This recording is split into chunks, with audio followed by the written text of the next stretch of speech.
You DRoseDaGreat, we're back with another video, and this is part two on a deep dive. Last video we talked about the coaching staff, the AD expectations and whatnot. But this video, as you guys can see from the title, we're gonna be talking about the facilities and NIL and how this plays a big part in building your program and Dynasty. So let's get to it, man.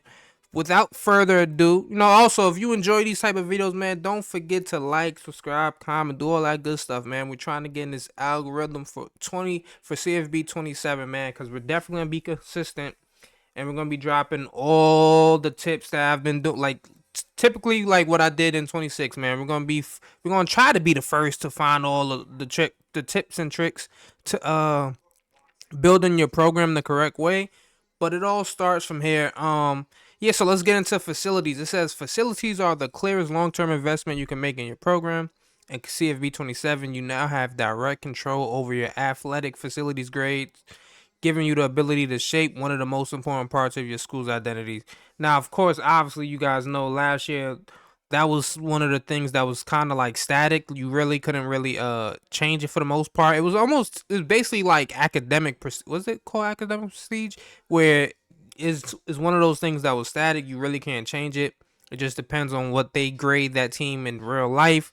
So this year it seems like you have some actual control over your facilities, man. We see they'll talk about it, but you guys can see like what Texas Tech has in real life. But I seen Texas Tech, they had a goddamn room. They had a like basically like some place inside. It was inside the facility in some type of facility. And they had goddamn turf on the ground, and they had like a big monitor. It looked like that joint stretched like at least like I want to say like 25 feet, and I guess that's like where they do their walkthroughs and like for their film studies and stuff like that going into games. It was crazy. I think they called it like the Patrick Mahomes room or something like that, right? But we can keep on reading. The real world athletic facilities are more than nice buildings. They represent the strength and conditioning department, recovery resource, training equipment, nutrition, sports performance, and the day-to-day environment players use to develop, right? They're also a major piece of the recruiting arms race that has shaped college football for decades, and that makes sense, right? If I'm a player, let's say I'm a 5-star player, right, and I think I have a high ceiling, and I think there's a realistic chance that I can make it to the NFL. If I'm a 5-star, you should probably feel that way anyway, right? Why would I want to go to a place with terrible facilities, bro? Like I'm trying to go with the best coaching staff, trying to go with the best NIL. We're trying to get the best equipment room, the best strength and conditioning coaches. Like, come on, bro, that all plays a big part. So they pretty much talk about it here. We have seen that recently with Texas Tech. The program made a major investment in its football facilities, pairing that commitment with an aggressive approach to NIL. Yeah, we seen how much money they spent on that D line last year, right? If you guys keep up with college football. The Womble Football Center and South End Unzone project has been described by Texas Tech as the largest facility investment in its athletic department's history. That broad investment has helped reshape the program's trajectory, right? Like I said, I think it's called. They had something called the Patrick Mahomes room. I'm not gonna go deep into it because it really don't matter. But that oil money in Texas is different, bro. Trust me, they getting money out there. That is the role facilities play in Dynasty Blueprint. Improving your athletic facilities grades directly increases the player progression, development boost your roster receives. The better your facilities, the more you can help your players grow over time. It can also strengthen your recruiting profile, give prospects another reason to believe your program can help reach their potential, right? We're gonna get down to the facility tier. But man, I really do enjoy this because this like I said before, man, this makes the game so much more immersive. Like it makes it so layered in the fact that you have more than this is gonna be something that probably keeps you on the game a lot longer. But you know what I'm thinking about too? With all this because I play online dynasty leagues and man, all seasons typically last. Let me see because what I usually do is the first week of transfer portal it'll be 25 minutes. Then I think the rest week 2, 3, 4 would be like 15, right? Then we go into the position changes week, which will probably be like another 20 minutes or so. So we're already like a little bit over. We're already like a little bit over an hour. Um, and then And then I think after the position change, what we usually skip the training. You could do that another time. Then we go into the encourage. What is that? Like I guess basically like you're booting people out the door. I forgot what that stage is called. That's probably like another like 15-20 minutes while I make the conferences and stuff, because change the conferences, and then we end up going to the next season. So this looks like this might be a longer, like I'm gonna have to run some dummy I'm gonna have to run some dummy France like dynasties, like where I'm just by myself, where I could use some other people to help me along the way. But man, we're gonna have to see how long this all season might take, because it's so much more detailed that you can't just skip past this. Like this is the type of stuff that you probably have to take another extra 30-40 minutes or something to do. So yeah, we'll get to the facility tier. So it says your facility is the foundation of your athletic facilities grade. There are 5 facility tiers, and each tier sets the grade range your program can reach. Now you guys can see basic facility, competitive facility, premier facility, elite facility, national powerhouse, right? But also too, this one, before we get into this in the grades, remember, like you have to spend your actual, you have to actually spend your dynasty points that you will be spending. So this all this is in one pot, if I'm not mistaken. The dynasty points you have to spend on your coaching staff, your regular, like, so your coordinators, your staff around the program, and the NIL. So like you gotta really balance your money. So we're gonna have to like really we're gonna really have to like do a bunch of tests to see what's the best way to go about building your program. Like what's the ideal way? Because I'm pretty sure it'll probably be different for different teams. Like a team like Ohio State, LSU, Bama, Georgia, they'll probably have a different way to build than a team like, let's say, Kentucky, Memphis, just one of those lower pro like Purdue or something like that. So like, because they're already not national powerhouses, so we'll have to probably figure out a way to make the ideal team for ideal program for each team. So we'll see how this goes. But so this means your facility tier determines your ceiling. If you have a premier facility, your athletic facility's grades can sit anywhere from C minus to C plus, but cannot reach the B range until you upgrade to an elite facility. Equipment can improve your grade within your current range, but only a facility upgrade moves you into the next band. Your facility tier also determines how many equipment slots you have available. A basic facility gives you 1 equipment slot, while a national powerhouse gives you 5. So okay, that makes sense, right? But now that I'm thinking about it too, just based off, like, just in theory, I think this is what it's gonna be. Like if you're the smaller the school is, I think the probably that's the higher the facility grade you want to have. So like if I'm running around with, let's say, I'm trying to think, let's say Purdue, right? I probably want to get a national powerhouse facility tier, because we're already not going to get the top echelon of recruits, right? So the recruits that we do have, we want to make sure we're maximizing their growth. Like, just this is how I'm thinking about it in theory. This is how I think is going to end up playing out. Like the lower schools, so like Ohio State doesn't probably necessarily need a national powerhouse facility grade. Like they probably can be good with just elite facility, maybe even premier facility. Nah, that might be too low. Who knows? But because remember, these things also play a part into to the recruits motivations, right? So for me, I think a big program like Ohio State or something like that probably good with elite, but for a smaller school, you'll definitely need national powerhouse, right? But let's keep going, right?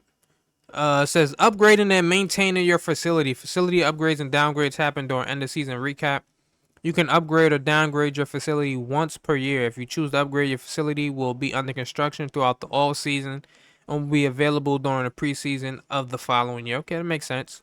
Higher tier facilities also come with a higher annual maintenance cost. So if you want to spend that, if you want to get a national powerhouse facility, man, it's look like it's gonna cost you a lot more NIL than it would for, let's say, a premier facility or competitive. So that makes all the sense in the world, right? Um and that cost is part of the responsibility that comes with operating at the highest level. If you cannot pay or choose not to pay that annual cost, your facility will downgrade by 1 tier. That's fine. You're broke. You can't afford it. You're now falling behind on the payments. You ain't get that rent money in on time. That's fine.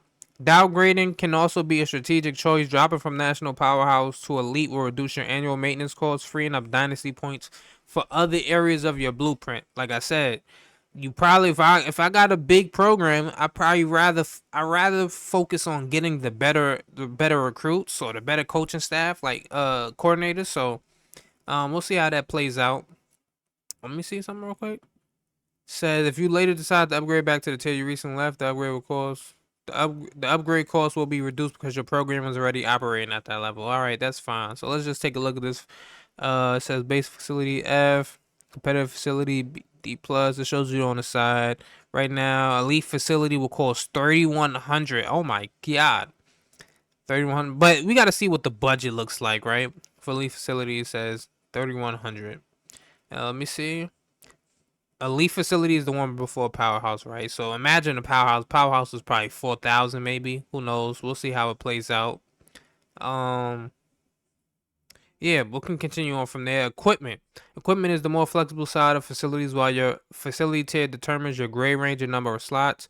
Equipment allows you to improve your program within that structure, right? Equipment slots are tied to your facility tier. So basically, for basic you get 1, competitive you get 2, for premier you get 3, elite you get 4, national power you get 5 equipment slots, right? And equipment can provide the following effects. So basically, like once you get to the but this is what I want to understand, right? Why don't they just call it a nah, I guess I was about to say, why don't they just call it the equipment and you just spend the money on equipment? But I guess it's like I guess it's more layered than probably I gotta see a little bit more to really say. But it says the equipment can provide the following effects: increase your athletic facilities grades within your current facility range, increase the duration of equipment effects, reduce practice wear and tear, reduce season health usage, reduce practice injury chance. Okay, so that probably answers my question a little bit. So like let's say I have basic facility, right? I might be able to get the same one. I might be able to get one of the equipments that National Powerhouse might have, even though they have 5, but it might be a different level. So like kind of like with the abilities is levels to the bad, like to the abilities like bronze, silver, gold, and platinum. It might be something like that with the facilities as well. So like yeah, if I have basic facility and I want to increase let's say the reduce the wear and tear at a basic facility, it might reduce the wear and tear only a little bit, but at National Powerhouse, it might be like basically having it on platinum, right? So it might be like bronze for basic and platinum for National Powerhouse. Okay. So I think that's probably how it plays out a little bit, but we'll see when the game gets here. We're only about what? About 6 days away, I think. We're less than a week away. So the early release comes out on June 2nd, which is when I'll have it, and that's when we'll get to digging. But all right, so it says some equipment provides longer term benefits. For example, you can purchase equipment that improves your athletic facility grades within your current facility range, such as moving from a B minus to a B or B plus. Okay. You can also invest in equipment that increases the duration of other equipment effects, allowing short term boosts to last longer. Ooh, okay. We liking that. Other equipment is built around short-term, high-impact boosts. These effects are designed to help you manage the physical demands of a season, reducing practice wear and tear, lowering season health usage, or reducing practice injury chance can be especially valuable during difficult stretches of the schedule when your roster is beat up and every week matters. So this is almost gonna be like Madden. If you guys play Madden CFM every week, when you go into your training, you basically get like a little training to get like extra XP in Madden for your players. But this is basically like the same thing. They're adding that to college now. So, okay, let me see where I was just at. That gives facilities 2 different type of decision. The facility itself is the major investment that defines your long-term standard. Equipment is how you manage the details within that standard, whether you are trying to squeeze more development out of your current setup or protect your roster during the grind of the season. So for me, I think because I like to play with wear and tear on, and I'm probably not gonna move the wear and tear too much. So this is gonna be a big part of of everybody's team, especially in my dynasty. We not turning that. We not turning it all the way down like some people like to do. So you gotta actually grind and really manage your team, and that's the fun part, bro. That I think a lot of people might put this on auto or something like the computer take care of it, but man, I don't think that's the right way to go about it. But facilities can become a major part of your blueprint, but they also force real trade-offs. Do you save for the facility upgrade that moves your program to the next grade band? Do you maximize your current facility with equipment? Do you maintain an elite setup? Damn, yeah, some water. Or pull resources back so you can spend more on staff and NIL. All right, so this is what we're about to get into the NIL. Let's take a look at this picture. On-demand repairs. Okay, that costs about $850. So there's a lot. Let me see. Facility points. Lifespan. This is. I guess this is by weeks. I guess lifespan is weeks maybe. Heart rate for hyperbolic chamber for private chef. Okay, so this is what I really got. I'm really gonna try to figure out how to work that. Let me get some water. I keep coughing in your ears. Like we're not professionals right now.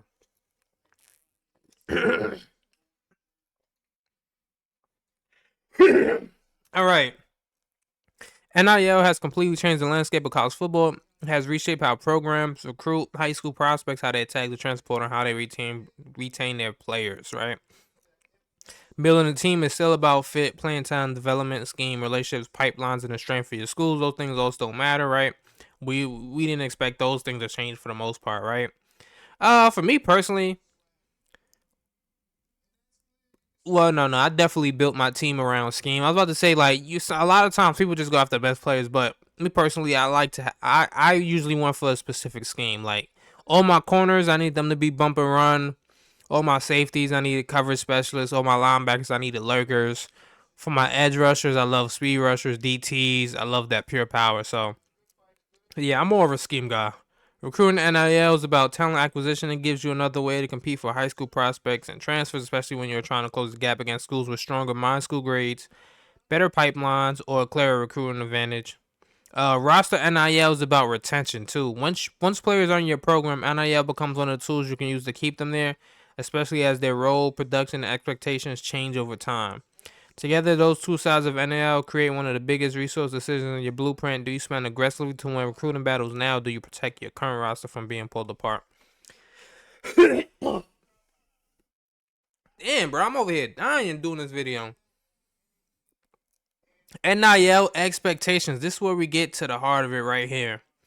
Every prospect and every player on your roster has an expected NIL amount. The amount is relative to your school, which means the same player may expect a different NIL amount depending on program recruiting them or trying to retain them.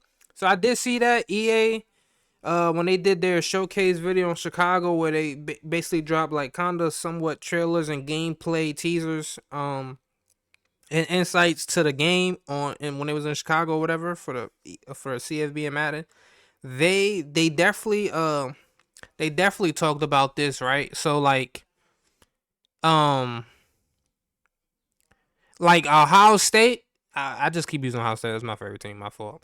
But Ohio State, a prospect. So for a prospect like from Ohio State, a 5-star might only want, let's say, 250 Dynasty points, which is the NIL in the game, right? From Ohio State. But if a team like Ball State was to send them an offer, they might want like 550. So it's like not every school is on the same footing NIL wise. Every school has a different price. So depending on certain aspects, right? So let's continue reading. For recruits, expect the NIL is driven by factors like star rating, position, deal breaker, and your team prestige. 5-star prospects will generally expect more than 4 stars. Premium positions will often carry higher expectations, and lower prestige schools may need to offer more to get elite prospects. So when they say premium positions, I'm assuming they're talking about like quarterback, wide receiver, maybe edge rusher. Like those are probably corners. Those are probably the premier positions they're talking about. For roster players, expect the NIL is driven by overall rating, position, school year, and awards won, deal breaker, team prestige, and what you have offered them in the past. A young player who develops into one of the best players on your roster will likely expect more. So the NIL won't be stagnant. So just because you got a guy for 250 NIL a season, once his overall goes up or once he starts collecting awards, so don't think your don't think a quarterback who you just won the Heisman with or a receiver that you just probably had 2,500 yards with, he's going to expect the same thing. Nah, once those stats get up there, the overall, uh, once he starts racking up the accolades, yeah, he's gonna want that bag. So, that's more so for the people who like to spam one player or spam one or two players. Like, so this is gonna probably force a lot of people to play balance on offense because I'm pretty sure you don't want to be spending bringing the baking, oh my god, breaking the bank for one specific player. Maybe for your quarterback, maybe a receiver. I'm iffy on that when it comes to receiver. Maybe for a quarterback I'll probably do that for, but receivers and everything else, running backs, tight ends, yeah, y'all not getting the bag for me. I'm just letting you know I'm cheap when it comes to that. I think I could build anybody up. So, but we definitely want a really good quarterback. Brand exposure is also a major factor. Players with brand exposure deal breakers place more importance on their NIL opportunities, which can increase what they expect from your program. That applies both in recruiting and once they are on your rosters. These expectations are not static. These are dynamic things, man. I'm telling you, they can change as a player grows, produces, and becomes more valuable to your program. They can also change based on your school. If your team prestige drops or if you're no longer meeting a player's deal break as well as you once were, their expected NIL amount can increase because the school is not satisfying what matters to them most. So it could go both ways. It can go either you're boosting their stats, like you're boosting their stats and boosting their accolades to make them want more, or you're just not as good. Like, all right, we're not getting. I'm not getting out what I thought I was gonna get here. So now I need more money, or else I'm transferring, right? So it can play two ways. So that makes NIL a long-term commitment, not just a one-time recruiting tool. When you sign a prospect with NIL tested a scholarship offer, you are establishing an expectation for that player moving forward. You will need to account for that commitment annually once they join your roster, and the expectation can continue to grow over time, right? So yeah, that's what I was talking about, right? So UCLA, for this guy Dion Cherador, his expected NIL is only 140, right? Dynasty points. But for Ball State, his expected NIL is 385 dynasty points for the same player. So that's going to show you that, man, it's going to you these people like to play in those, like to grab those small schools. It's going to be an uphill battle. And I think that's going to probably be fun for offline leagues as well too. Like if I'm playing in an offline league, I might take a smaller school. It's going to make it more challenging cuz I know a lot of people have complained about that, right? Like you could take a school like FAU and build them up into a power, like they can literally be a powerhouse in 3 seasons. Like realistically, like you shouldn't be able to have 99s. You shouldn't be able to have like 6, 7, 99 overall players in 2 years at Ball State, right? Like that just is not realistic, right? So it's gonna play a big part in Dynasty for the people that like to take lower tier schools, right? And that's gonna make it more fun. Now for online leagues, I mean everybody either gotta have those 3 stars. Like I know a lot of people play 3-star leagues. And 3-star leagues is like, nah, we're not letting you get nobody good, man. We gonna all have to stay here. I don't care if this team, I don't care if Florida drops to a 3-star school. Nah. We gonna stick with the original 3 stars, right? So recruiting NILs with expectations first become actionable. It does not replace scouting, my school grades, pipelines, pitches, coach abilities, or playing time, but it can supplement those areas when you need an edge. So it's not NIL is not the end all be all. Like when it comes to like the hard sell grade and everything like that, and what your coaches might have as the ability, which also gives them a boost. But this can definitely put you over the top. So scouting before spending. This year, you can no longer offer scholarships during the preseason. I seen that. I seen a video somebody talked about that. Pretty much, you have to you scout in that, like typically where you would scout in week 0 in preseason, not week 0, in preseason. You now just simply spend all your hours scouting. There's no scholarships, and I guess that's because since the NIL is attached in the game now, since all these players want NIL, you can't just be sending NIL to players that you don't even know what their ratings look like. You don't know any of their abilities, any of their ratings for the most part. So I understand that, right? and it's gonna put an emphasis on what you really decide to scout in that preseason week too. That change matters because scholarship offers now include NIL, which is what I just talked about. Beginning in week 0, you can offer scholarships to prospects. Yes. When making a scholarship offer, you will see. You know why I kind of like that too, because there's times in 26 where you start behind. You kind of like start behind the 8 ball in the sense of like, all right, let's say there's eight like all let's say there's 8 users sending this guy a scholarship, right? They're all in the top 8, right? But a lot of the time, because I did this as well, I might not even scout a 5-star player, right? I'm like, he's a 5-star. I'm not wasting my time scouting this 5-star because I know he's a really good player. But now, knowing that there's certain NIL attached, you kind of want to know what you're going after. So, if I was ahead, let's say I started as one of the top 5 schools, I'm like, cool. I don't need to know what his ratings are, because it's like, all right, if I don't get him, there's no downside, right?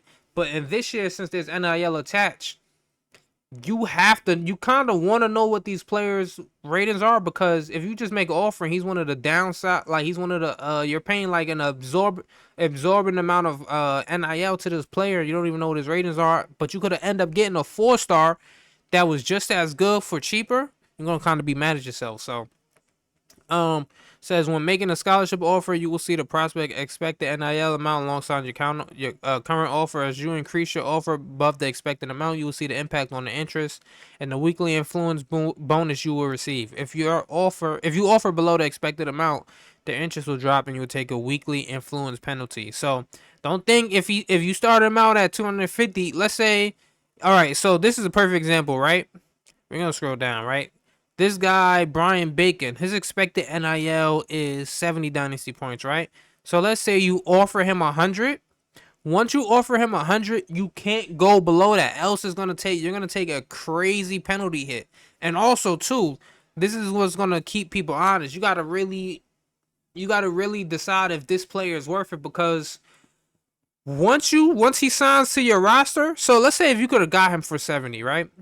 Once he signs to your roster, but you started him at 100 even though he wanted 70, it's only going to keep going up. So now he might not even be worth it. Let's say you finally get him and then you see his skill caps. You're like, "Damn, bro, this guy can't get but this high because of skill caps." He has so many goddamn skill caps. So you just overpaid for somebody, and now this is like you probably gonna want to have to keep him because you're gonna have to go back out and battle for another guy, or you're not gonna just like you spent so much NIL. Obviously, 100 probably won't be crazy in the grand scheme of the game. I don't know if 100 will be like something crazy. We still have to see the scale basically. Um, for a 3-star, 4-star, 5-star, like we'll see what the scale is for what they're expecting NIL is, or the average amount. But yeah, you don't want to spend all this NIL, and now by the time he hits year 2, all right, he started out with 70, but you gave him 100, so now he wants 150. When whole time that could have been a low cheaper price, like basically trying to get the best value. Like when it's NIL, I'm trying to get the best value. So if I'm spending 100 and this guy turns out not to be, he might not have as high of a ceiling. He might be an impact dev versus another guy I could have got around a similar price for a star dev or something like that. So it's gonna force you to really be strategic, right? And it's gonna be like, all right, is this guy really worth it? Is this guy really worth going? Because there's gonna be other people you're competing with in online dynasty, so you're gonna have to really determine who's worth it and who's not. So when you overpay somebody, just know there's downside to it. So that's all I'm getting at. That expectation can also carry forward once the player signs. If you had to go well above the expected NIL amount to win a recruitment, that becomes part of what they expect from your program once they are on your roster. So, like I said, you can't go back down. It's gonna hurt them. It's gonna make them leave, right? The key is offering the right amount based on the situation. Offering too low can put you behind the 8 ball in a competitive battle, while offering too much can leave you overpaying for at least the next year, right? Who wants to do that? You never know what that extra NIL, the extra 50 to 60 dynasty points might could have went to for your program. So that's all. Adjusting offers. Once a scholarship offer has been made, you can adjust your NIL offer each week. If another school starts gaining ground, or if you need to make a late push for a top target, you can increase your offer to improve your weekly influence. If you feel comfortable with your lead, or if you need to preserve dynasty points for another part of your blueprint, you can reduce your offer and accept the potential impact. Of course, no different than the real world. There are significant consequences if you tell someone you'll give them something only to later tell them the offer is now much less, right? So you see, I guess his expect so for this guy, right? Brian Bacon. So we just saw, look, his expected NIL was 70, but you offered him 100, right? So now his expected NIL is 100, and when you gave him the 70, you can see like you can see the feedback. He had his weekly offer bonus went down 2 bars, and he says he feels very disinterested. So you can hurt yourself doing that, trying to lowball him after you already offered the bag. So, because you know a lot of people's gonna do that. They're gonna offer the bag because I got more dynasty points than you, and I'm in a recruiting battle. Let's say I'm Ohio State. I'm in a recruiting battle with, uh, let's just say I'm in a recruiting battle with Michigan, right? This guy wants 100 NIL. I offer him 180. Michigan probably like, I ain't trying to offer him no goddamn 180. So they fall back. And then once they fall back, you try to lowball them and put it back to 100 or something like that, right? Nah, that's not working out. Recruiting NIL also applies to transfer, but transfers place an even stronger emphasis on NIL because transfer recruiting happens in a condensed window. Their motivations are already clear. You will not need to uncover their motivations the same way you do a high school prospect. So that's the thing too. Now that they making the transfer portal strictly who got the biggest bag. We don't even know. We don't even need to know what your. We don't even need to find the perfect pitch, right? We just saying who's offering this bag. This is what I'm expecting. Who's offering it, right? So that's gonna make things a lot more interesting. It's gonna it might limit the transfer portal. Cause remember I was talking about it takes a lot of time. This might actually limit the transfer portal because you're just basically you're just scouting, and then you're strictly just offering based on that. I'm guessing so based on what the NIL is. To help manage your offers, the recruiting board will show how much NIL you have offered each prospect. You can also view a full recruit NIL spreadsheet from the Dynasty Blueprint screen, showing each prospect on your board the expected NIL amount and your current offer. So you always have access to be able to see. I guess it's basically a tool to help you see how you want to manage your dynasty points. Okay, at the end of the recruitment cycle, the top class will also show the total amount of NIL spent by each school, giving you a clear picture of how programs are allocating their resources towards talent acquisition. Roster NIL players recruiting gets players into your program. Roster NIL keeps them there. We know just because you got a player doesn't mean you stop paying them NIL. Every player in your roster has an expected NIL amount and current NIL amount they are receiving from your program. When you take over a team, those NIL amounts are already set. You are inheriting an existing roster, an existing budget, and existing expectations from players already in the building. That is important to understand when taking a new job. You're not expected to start from scratch. So, some players when you get there, they might be already happy with what they're getting. Some might not. So reallocating NIL, roster NIL is managed during end of season recap. At that stage, you'll receive an action item to adjust NIL for players on your roster. The screen defaults players to the expected NIL amount, and you can increase or decrease what you are offering each player for the next season. Increasing NIL makes a player more likely to stay. Decreasing NIL increases the chance that they leave. So this is the amount you are committed to for the next season, so the decision matters. Overspending on one group of players can make it harder to retain others. Pursue transfers, invest in facilities, or manage the rest of your blueprint, right? That's going to be interesting because I wonder, like, so let's say, because you see right here on this picture, right? This guy, Wayne Wright, his risk of leaving is high because of he doesn't have, your brand exposure is not good enough.